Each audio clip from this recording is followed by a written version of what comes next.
Assalamualaikum warahmatullahi wabarakatuh. Pernahkah engkau bertanya dalam diam, sampai kapan lidah ini harus terus menyebut, sementara hati masih sering terasa jauh? Pernahkah terlintas rasa lelah dalam zikirmu, bukan karena malas, tapi karena ada sesuatu yang terasa belum selesai? Jika iya, mungkin masalahnya bukan pada kurangnya zikir, tetapi karena engkau belum menyentuh puncaknya. Ada satu keadaan yang jarang dibicarakan, bahkan oleh mereka yang tampak paling rajin beribadah. Sebuah rahasia halus, ketika zikir tidak lagi keluar dari mulut, tidak lagi diulang oleh pikiran, namun justru disitulah zikir mencapai bentuk tertingginya. Keadaan ketika engkau tidak lagi menyebut namanya, karena hidupmu sendiri sedang disebut olehnya. Jika hatimu terasa terusik mendengar ini, jangan kemana-mana. Bisa jadi ini bukan kebetulan, tapi panggilan. Bab 1. Gerbang kesadaran yang tak pernah diajarkan. Ada satu titik dalam perjalanan ruhani yang jarang dibicarakan, bahkan oleh mereka yang rajin menyebut namanya setiap hari. Titik ini bukan tentang banyaknya lafaz di lisan, bukan tentang kerasnya suara zikir, dan bukan pula tentang panjangnya wirid yang kau hafalkan. Ini adalah wilayah sunyi, tempat ego mulai kehilangan cengkeramannya, dan kesadaranmu pelan-pelan ditarik keluar dari kebiasaan menyebut, menuju keadaan yang jauh lebih dalam. Disinilah zikir tidak lagi menjadi aktivitas, tetapi menjadi keadaan. Sebelum sampai ke sana, manusia sering terjebak pada rasa puas palsu. Merasa telah dekat hanya karena bibirnya basah oleh asma, padahal hatinya masih sibuk dengan dirinya sendiri. Kebanyakan orang mengira puncak zikir adalah saat lidah tak pernah berhenti menyebut nama Allah, siang dan malam, sadar atau lalai. Namun para arif memahami sesuatu yang lebih halus. Mereka tahu bahwa menyebut adalah tahap awal, bukan tujuan akhir. Menyebut masih melibatkan aku, masih ada subjek yang merasa beramal, merasa sedang beribadah, merasa sedang mendekat. Selama rasa itu masih berdiri, selama aku masih merasa menjadi pelaku, maka tabir belum benar-benar tersingkap. Zikir sejati justru dimulai ketika rasa memiliki itu runtuh. Ketika kesadaranmu tidak lagi sibuk pada siapa yang menyebut, tetapi larut pada siapa yang disebut. Di titik ini, sesuatu yang aneh namun indah mulai terjadi. Kau masih hidup, masih bernafas, masih berjalan di dunia, tetapi pusat kesadaranmu bergeser. Ada keheningan yang tidak kosong, ada diam yang penuh, ada rasa hadir yang tidak bisa dijelaskan dengan kata. Lidahmu mungkin diam, namun hatimu bergetar tanpa kau perintah. Bukan lagi engkau yang mengingat Allah, melainkan Allah yang menghadirkan dirinya dalam kesadaranmu. Ini bukan klaim, bukan pula khayalan, melainkan pengalaman batin yang hanya bisa dipahami oleh mereka yang berani melewati sunyi. Para sufi menyebut keadaan ini sebagai rahasia antara hamba dan Tuhan. Rahasia yang tidak bisa dipamerkan, tidak bisa diperdebatkan, dan tidak bisa dipaksakan. Karena semakin kau ingin meraihnya, semakin jauh ia bersembunyi. Keadaan ini datang justru ketika engkau tidak lagi menuntut apapun, tidak lagi mengejar makam, tidak lagi ingin dikenal sebagai ahli zikir. Saat engkau rela menjadi kosong, disitulah kepenuhan sejati mulai dititipkan. Saat engkau berhenti merasa menyebut, disitulah engkau mulai disebut. Maka bab ini adalah gerbang, bukan puncak. Gerbang menuju pemahaman bahwa zikir bukan soal suara, bukan soal hitungan, bukan soal teknik yang rumit. Ia adalah proses peluruhan diri, penyerahan total, dan kesiapan untuk lenyap dalam kehendaknya. Jika hatimu mulai terusik, jika ada rasa penasaran yang diam-diam tumbuh, itu pertanda baik, karena tidak semua orang dipanggil untuk mendengar bisikan ini.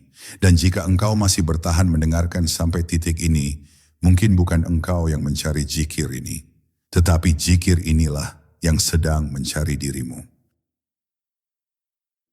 Bab 2, saat lidah terdiam namun langit terbuka.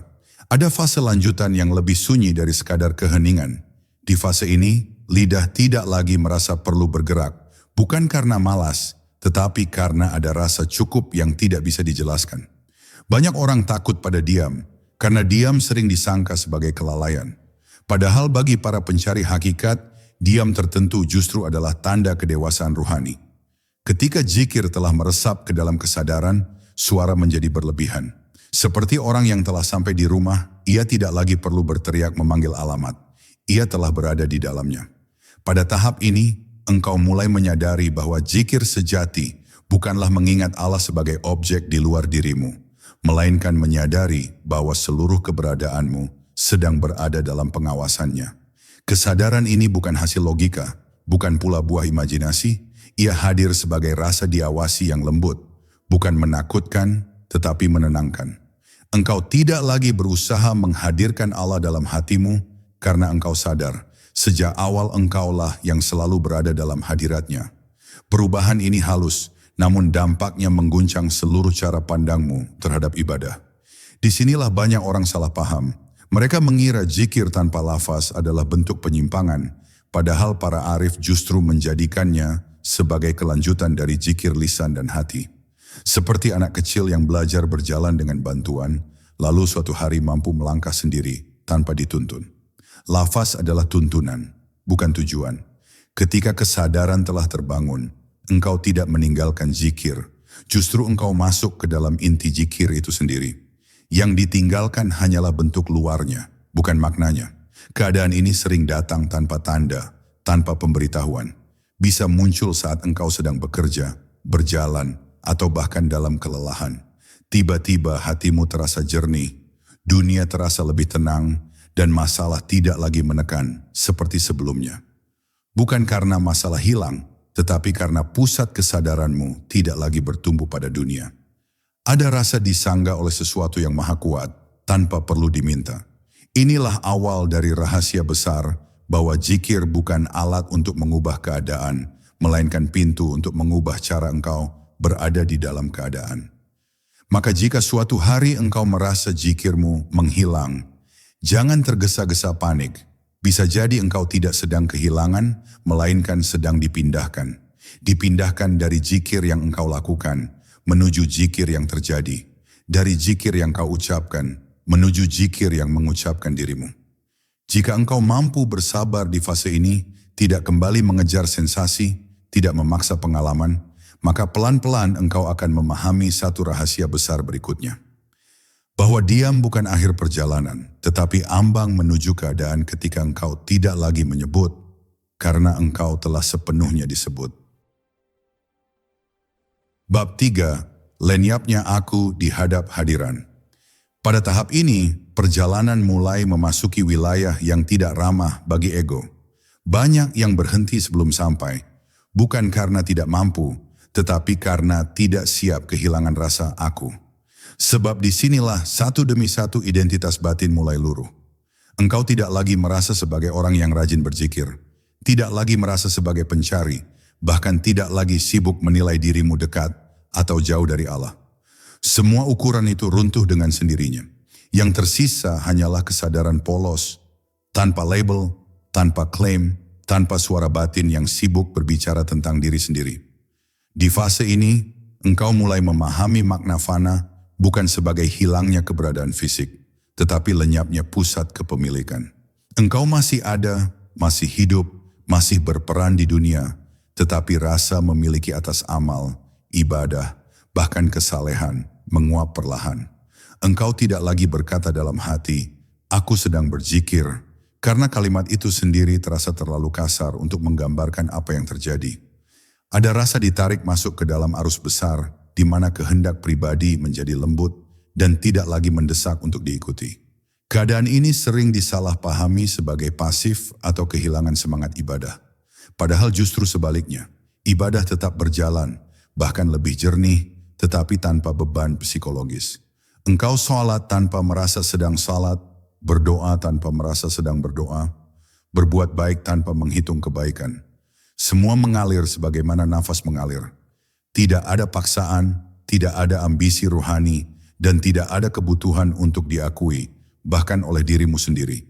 Inilah salah satu tanda bahwa zikir telah turun dari kesadaran permukaan ke inti keberadaan. Para arif mengatakan, selama engkau masih merasakan manisnya zikir, engkau belum benar-benar sampai. Karena rasa manis itu masih bisa menjadi hijab yang halus. Pada tahap ini, bahkan rasa manis pun menghilang, bukan diganti dengan kekosongan yang kering, tetapi dengan ketenangan yang dalam dan stabil. Tidak ada ledakan emosi spiritual, tidak ada getaran dramatis. Yang ada hanyalah kehadiran yang konsisten, seperti laut tenang yang menyimpan kedalaman tak terukur. Dan disinilah rahasia mulai terkuak sedikit demi sedikit. Engkau sadar bahwa selama ini engkau bukan sedang mendekat kepada Allah, tetapi disadarkan bahwa engkau tidak pernah jauh. Zikir bukan jembatan untuk sampai, melainkan tirai yang disingkap agar engkau melihat kenyataan yang sejak awal ada. Ketika aku tidak lagi berdiri sebagai pusat, disitulah makna disebut mulai terasa. Bukan sebagai suara, bukan sebagai lafaz, tetapi sebagai keberadaan yang terus dihadirkan, dijaga dan digerakkan olehnya. Bab ini bukan tentang pencapaian, tetapi tentang keberanian untuk lenyap, agar kehadirannya menjadi nyata tanpa perantara. Bab 4. Saat zikir menjadi keadaan, bukan amalan. Setelah lenyapnya dorongan untuk merasa, perjalanan tidak berhenti. Justru disinilah sesuatu yang lebih halus mulai mengambil alih. Zikir tidak lagi muncul sebagai aktivitas terpisah dalam hidupmu, tetapi menyatu dengan seluruh gerak dan diam. Engkau tidak lagi masuk ke dalam zikir karena tidak ada lagi ruang yang berada di luar zikir. Setiap tarikan nafas, setiap langkah, setiap pandangan seakan berada dalam satu medan kesadaran yang sama. Tidak ada pemisahan antara ibadah dan kehidupan, antara sakral dan biasa. Semua menjadi satu hamparan yang senyap namun hidup. Pada tahap ini, engkau mulai memahami bahwa zikir sejati tidak bergantung pada kondisi ideal. Ia tidak menunggu sunyi, tidak menuntut kesendirian, dan tidak terganggu oleh hiruk-pikuk dunia. Bahkan di tengah kesibukan, ada sesuatu dalam dirimu yang tetap diam dan jernih. Seperti mata badai yang tenang di tengah pusaran. Dunia boleh bergerak cepat, keadaan boleh berubah drastis, tetapi ada pusat kesadaran yang tidak lagi ikut terguncang. Inilah buah dari zikir yang telah menjadi keadaan, bukan sekadar rutinitas. Menariknya, semakin dalam keadaan ini mengakar, semakin engkau merasa biasa. Tidak ada lagi rasa istimewa, tidak ada kebanggaan batin, tidak ada keinginan untuk menceritakan pengalaman. Justru ada kecenderungan untuk menyembunyikan, untuk merendah, untuk menjadi manusia biasa di mata manusia. Karena engkau mulai menyadari bahwa apapun yang bisa diceritakan bukanlah inti. Inti selalu lebih dalam dari kata, lebih luas dari pengalaman, dan lebih sunyi dari kesan spiritual yang tampak indah. Di fase ini pula, adab batin menjadi sangat penting. Bukan adab yang dipelajari dari buku, tetapi adab yang lahir dari rasa diawasi yang lembut. Engkau menjaga sikap, bukan karena takut dosa semata, tetapi karena tidak ingin mengeruhkan kejernihan yang telah dianugerahkan. Bukan karena engkau merasa suci, justru karena engkau sadar betapa rapuhnya hati manusia. Maka kehati-hatian lahir secara alami, tanpa paksaan, tanpa penghakiman terhadap orang lain. Bab ini adalah jembatan menuju rahasia yang lebih dalam. Karena ketika zikir telah menjadi keadaan, ketika engkau tidak lagi merasa melakukan apa-apa, disitulah kemungkinan terbesar terbuka. Kemungkinan bahwa seluruh hidupmu sedang berada dalam penyebutan ilahi. Bahwa gerakmu digerakkan, diammu didiamkan, dan hadirnya kesadaranmu bukan hasil usahamu semata. Dan ketika engkau mulai mencium kebenaran ini, satu pemahaman besar akan segera terbit. Bahwa puncak zikir bukan tentang apa yang engkau lakukan, melainkan tentang apa yang sedang dilakukan kepadamu. Bab 5. Ketika engkau tidak lagi mencari, namun dipanggil. Ada satu momen yang hampir tak terdeteksi, karena ia tidak datang dengan guncangan atau tanda yang mencolok. Momen ketika dorongan untuk mencari perlahan padam. Bukan karena putus asa, tetapi karena sesuatu dalam dirimu telah berhenti berlari. Selama ini pencarian selalu terasa mulia, seakan mencari Allah adalah puncak dari segala usaha. Namun di tahap ini, engkau mulai menyadari bahwa pencarian itu sendiri bisa menjadi hijab yang paling halus. Karena di balik kata mencari, masih tersembunyi anggapan bahwa engkau terpisah dari yang dicari. Ketika pencarian itu runtuh, bukan kekosongan yang engkau temui, melainkan rasa dipanggil.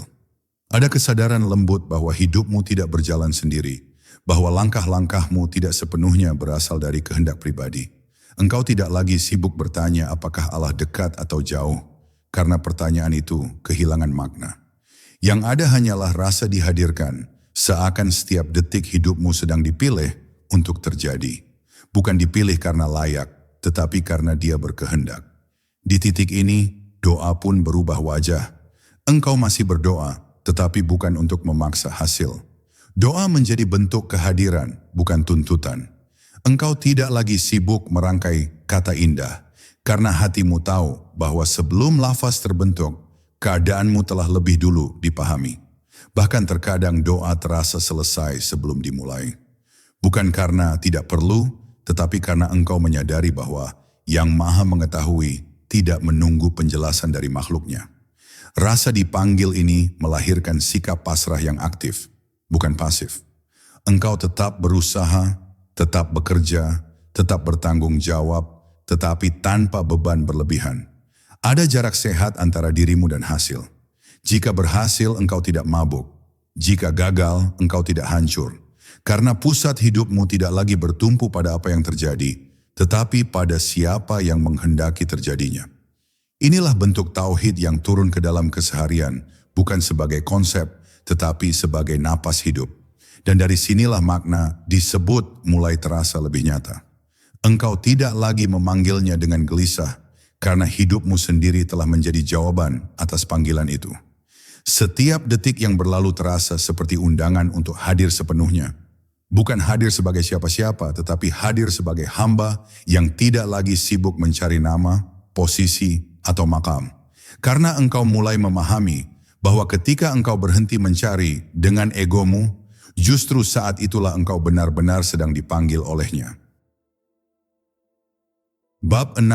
Saat engkau menyadari hidupmu sedang disebut. Di tahap ini, kesadaran tidak lagi bergerak dari dalam keluar, tetapi sebaliknya. Engkau tidak lagi memulai dengan niat untuk menghadirkan Allah, karena tiba-tiba terasa jelas bahwa sejak awal engkaulah yang sedang dihadirkan. Hidupmu bukan sekadar rangkaian peristiwa, melainkan rangkaian penyebutan. Setiap detak jantung, setiap pertemuan, setiap perpisahan seakan membawa satu pesan sunyi yang sama. Bukan pesan yang berbunyi di telinga, tetapi diresapkan ke dalam keberadaan. Engkau mulai memahami bahwa disebut bukan berarti dipanggil dengan suara, melainkan dihadirkan dengan makna. Kesadaran ini mengubah cara pandangmu terhadap waktu. Masa lalu tidak lagi membebani, masa depan tidak lagi menekan. Engkau berada di titik hadir yang utuh, di mana setiap saat terasa cukup dengan dirinya sendiri. Bukan karena hidupmu menjadi sempurna, tetapi karena engkau berhenti menuntut kesempurnaan dari hidup. Ada rasa bahwa apapun yang datang, datang dengan izin. Apapun yang pergi, pergi dengan hikmah, meski belum selalu bisa dipahami. Inilah ketenangan yang lahir bukan dari jawaban, tetapi dari kepercayaan yang dalam. Pada fase ini, engkau mulai melihat tanda-tanda dengan cara yang berbeda. Bukan mencari keajaiban besar, tetapi menangkap kehadiran ilahi dalam hal-hal yang paling biasa. Senyum orang asing, kelelahan setelah bekerja, bahkan kegagalan yang dulu menyakitkan, kini terasa memiliki lapisan makna. Seakan hidup sedang berbicara kepadamu dengan bahasa yang sangat halus. Bukan untuk mengajar, bukan untuk menguji, tetapi untuk mengingatkan bahwa engkau tidak pernah berjalan sendirian. Menariknya, semakin kuat rasa disebut ini, semakin kecil keinginan untuk menguasai. Engkau tidak lagi ingin mengatur segalanya sesuai kehendakmu, karena engkau telah merasakan bagaimana hidup mengalir dengan kecerdasan yang melampaui pikiran. Ada kelegaan saat menyerahkan, bukan karena menyerah pada keadaan, tetapi karena percaya pada penentu keadaan. Kelegaan ini tidak membuatmu lemah, justru membuatmu lebih jujur pada batasan diri sebagai hamba. Bab ini adalah penguatan, bukan puncak. Penguatan bahwa zikir sejati bukanlah peristiwa sesaat, melainkan cara berada. Ketika engkau menyadari bahwa hidupmu sendiri sedang disebut, maka engkau berhenti memaksa makna dan mulai mendengarkan. Dan dalam pendengaran yang sunyi itu, engkau akan merasakan satu kebenaran yang lembut namun menggetarkan. Bahwa sebelum engkau sempat mengingatnya, Dia telah lebih dulu mengingatkanmu melalui hidup yang sedang kau jalani. Bab 7, tenang yang tidak bisa diganggu oleh apapun. Pada titik ini, tenang tidak lagi bergantung pada keadaan. Ia tidak lahir karena masalah selesai, bukan pula karena doa terkabul. Tenang hadir sebagai fondasi, bukan sebagai reaksi. Engkau bisa berada di tengah ujian, di persimpangan keputusan, bahkan di dalam kehilangan, namun ada lapisan batin yang tetap utuh. Bukan kebal terhadap rasa sakit, tetapi tidak lagi tenggelam di dalamnya. Seperti langit yang tetap luas meski awan gelap melintas, kesadaranmu tidak lagi menyempit oleh apa yang datang dan pergi. Tenang ini berbeda dengan ketenangan buatan yang sering dicari manusia. Ia tidak dihasilkan oleh sugesti, bukan hasil menenangkan diri dengan kata-kata, dan bukan pula efek dari teknik tertentu. Ia muncul karena satu hal telah jelas di dalam batinmu, bahwa engkau tidak memegang kendali mutlak atas apapun. Anehnya, justru saat itulah hidup terasa lebih terkendali. Bukan olehmu, tetapi oleh kehendak yang maha mengetahui arah terbaik, meski kadang berlawanan dengan keinginanmu. Dalam keadaan ini, engkau mulai melihat konflik dengan mata yang lebih jernih. Engkau tidak terburu-buru bereaksi, tidak tergesa membela diri, dan tidak lagi merasa harus selalu benar. Ada jeda batin sebelum kata keluar, sebelum tindakan diambil. Jeda ini bukan kelemahan, melainkan ruang hadirnya kebijaksanaan. Banyak pertikaian reda bukan karena argumen yang kuat, tetapi karena satu hati memilih untuk tidak digerakkan oleh luka lama. Tenang yang lahir dari rasa disebut ini juga melahirkan welas asih yang alami. Engkau mulai memahami bahwa setiap manusia sedang memikul bebannya sendiri, meski tidak selalu tampak. Maka penghakiman melemah digantikan oleh pengertian. Bukan berarti membenarkan semua hal, tetapi melihat dengan sudut pandang yang lebih luas. Engkau tidak lagi sibuk memperbaiki orang lain karena engkau tahu bahwa perubahan sejati hanya terjadi ketika seseorang dipanggil dari dalam dirinya sendiri. Bab ini menandai satu hal penting, bahwa ketika zikir telah meresap sepenuhnya, hasilnya bukan pengalaman spektakuler, melainkan keteguhan yang sunyi. Engkau tidak menjadi kebal dari dunia, tetapi tidak lagi diperbudak olehnya. Dan dari ketenangan yang tidak bisa diganggu inilah, engkau perlahan mendekati rahasia terakhir. Rahasia tentang siapa sebenarnya yang berzikir dan untuk siapa seluruh perjalanan ini sejak awal berlangsung. You said.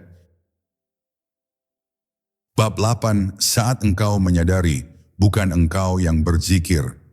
Di bab ini kesadaran menyentuh lapisan yang sangat halus. Bukan lagi tentang ketenangan, bukan pula tentang kehadiran, melainkan tentang sumber dari semua itu. Engkau mulai melihat dengan jujur bahwa selama ini ada asumsi yang tidak pernah dipertanyakan. Asumsi bahwa engkaulah yang berzikir, engkaulah yang mengingat, engkaulah yang berusaha mendekat. Padahal ketika kesadaran semakin jernih, asumsi itu runtuh dengan sendirinya. Karena engkau mulai melihat bahwa setiap dorongan untuk mengingat, setiap bisikan untuk kembali, bahkan setiap penyesalan, bukanlah sepenuhnya berasal darimu. Kesadaran ini tidak datang sebagai teori, tetapi sebagai kejelasan batin yang tak terbantahkan. Engkau merasakan bahwa zikir terjadi sebelum niat terbentuk, sebelum keputusan diambil, sebelum kesadaran berkata, aku ingin mengingat Allah. Seolah ada arus yang lebih dulu bergerak, lalu engkau hanya menyadarinya. Disinilah rasa kepemilikan benar-benar melemah. Engkau tidak lagi bangga atas istiqomah, tidak pula merasa bersalah berlebihan atas kelalaian. Karena keduanya tidak lagi berdiri sebagai identitas, melainkan sebagai bagian dari perjalanan yang digerakkan. Di tahap ini, engkau mulai memahami makna hidayah dengan cara yang berbeda. Bukan sebagai hadiah atas usaha, bukan pula sebagai hasil dari kesalehan. Hidayah terasa sebagai panggilan yang mendahului segalanya. Usaha hanyalah bentuk lahiriah yang mengikuti, bukan sebab yang menciptakan. Pemahaman ini tidak membuatmu meremehkan amal, justru membuatmu menjaganya dengan adab yang lebih dalam. Karena engkau tahu, jika bukan Dia yang menggerakkan, engkau bahkan tidak akan tergerak untuk mengingatnya. Keadaan ini melahirkan rasa syukur yang tidak meledak, tetapi menetap. Syukur yang tidak menunggu nikmat besar, tidak menunggu keadaan berubah. Syukur hadir karena engkau sadar sedang diizinkan untuk sadar. Dan izin itu sendiri adalah nikmat yang tak terbandingkan. Banyak manusia diberi dunia, tetapi tidak diberi kesadaran. Banyak yang diberi kelapangan, tetapi tidak diberi rasa hadir. Maka ketika engkau menyadari bahwa zikirmu bukan milikmu, hatimu tunduk dengan cara yang sangat lembut. Bab ini hampir membawa kita ke puncak, namun belum sepenuhnya. Karena masih ada satu tirai terakhir yang sangat tipis. Tirai tentang hubungan antara yang menyebut dan yang disebut. Tirai yang hanya bisa tersingkap ketika engkau tidak lagi sibuk memahami, tidak lagi sibuk menafsirkan, dan tidak lagi sibuk merasakan. Di balik tirai itu, tersimpan satu rahasia yang tidak bisa dijelaskan, hanya bisa dihayati. Dan di sanalah puncak zikir itu menunggu, dalam keheningan yang paling jujur. Bab 9. Tidak ada jarak antara yang menyebut dan yang disebut. Di tahap ini, bahasa mulai kehilangan fungsinya. Bukan karena tidak ada yang terjadi, justru karena yang terjadi terlalu dekat untuk diberi jarak oleh kata. Engkau tidak lagi merasakan hubungan dua arah. Tidak ada dialog batin, tidak ada rasa memanggil lalu dijawab. Semua konsep tentang kedekatan dan kejauhan runtuh dengan sendirinya. Karena engkau mulai menyadari bahwa jarak itu hanya ada selama ada dua. Selama ada yang merasa menyebut dan ada yang disebut. Ketika kesadaran menyatu, jarak itu lenyap tanpa perlu dihapus. Keadaan ini sering disalahpahami sebagai klaim besar, padahal justru disinilah segala klaim berhenti. Engkau tidak merasa sampai, tidak merasa paham, bahkan tidak merasa mengalami sesuatu yang istimewa. Yang ada hanyalah kesederhanaan yang sangat dalam. Hidup berjalan sebagaimana mestinya, ibadah tetap dilakukan, adab tetap dijaga, syariat tetap dihormati. Tidak ada yang berubah di luar tetapi di dalam. Tidak ada lagi keresahan untuk menjadi apapun. Engkau berhenti membandingkan, berhenti menilai, berhenti menunggu tanda. Di titik ini, engkau mulai melihat bahwa seluruh perjalanan zikir bukanlah tentang naik ke suatu tempat, tetapi tentang runtuhnya penghalang demi penghalang. Bukan untuk mencapai Allah, tetapi untuk menyadari bahwa tidak pernah ada keterpisahan. Setiap rasa jauh adalah ilusi kesadaran. Setiap rasa dekat adalah karunia pemahaman. Maka engkau tidak lagi sibuk mencari pengalaman puncak, karena engkau sadar puncak itu bukan sesuatu yang bisa dialami oleh aku. Yang menarik, semakin tipis rasa diri, semakin kuat rasa tanggung jawab sebagai hamba. Engkau tidak menjadi bebas tanpa arah, justru semakin berhati-hati. Karena engkau tahu, ketika engkau diberi kejernihan, engkau juga diberi amanah.